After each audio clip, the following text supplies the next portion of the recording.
Do you think the mainstream media, let alone the government, understand your leader's position on Brexit as regards the customs union? There's been a degree of hyperbole leading up to Jeremy's speech, and if you look at our manifesto, we were clear in that where we said that we wanted to retain the benefits both of the customs union and the single market. And you know, people like Emily Thornberry and others have made the case for there to be a bespoke EU-UK customs union.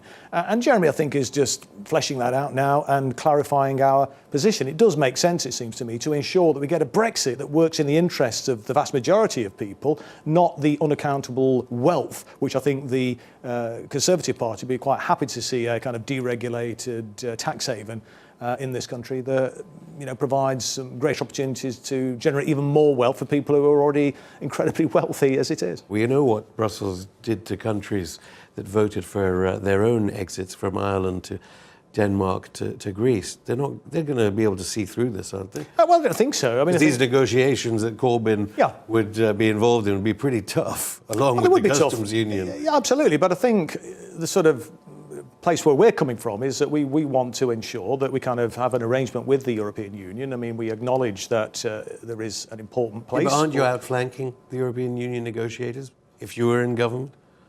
Well, we would obviously negotiate hard in the interests of Britain, clearly, to make sure that we, as I've said, get a Brexit that is in the interests of most people and that actually works to grow our economy, to grow our manufacturing. And I think at the end of the day, the European Union would get some benefit from that as well, because they sell quite a lot of goods, as we know, into the UK, as well as us wanting to sell goods there. And then, of course, you've got the point that Jeremy made in his speech, the complicated factor, particularly in relation to manufactured goods. And I think he cited the example of the car industry in Mini, where it'll cross the English Channel before it's actually completed on 2 or 3 occasions. Now, if you haven't got a sort of proper customs union in place, that creates all sorts of problems and obstacles to that industry. And obviously, we need to, I think, find a way forward where we have a customs union, not the customs union, that actually works in the interests of both parties. Okay, in Brussels negotiators would say that's in return for loss of sovereignty. There are Italian elections coming up.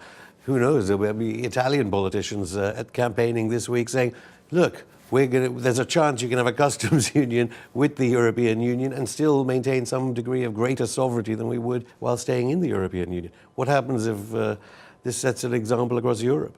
Obviously, that's a matter for each individual country to determine whether they want to remain or leave the European Union. Britain is the 6th biggest economy in the world. It is an important trading partner with the European Union.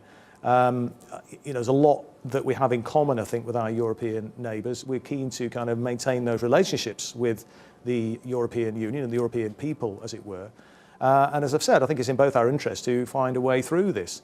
Where the Labour Party differs, of course, to the Tories is that, we haven't got these ideologically driven, absolutely crazed, hard Brexiteers who want to sever any relationship, it seems to me, with the European Union in its entirety, and do indeed, in my view, want to create a deregulated tax haven. But we want to take a very, very different approach to that, and we're determined to make sure that, as I've said, that we have a Brexit that is in the interests of the many, not the few.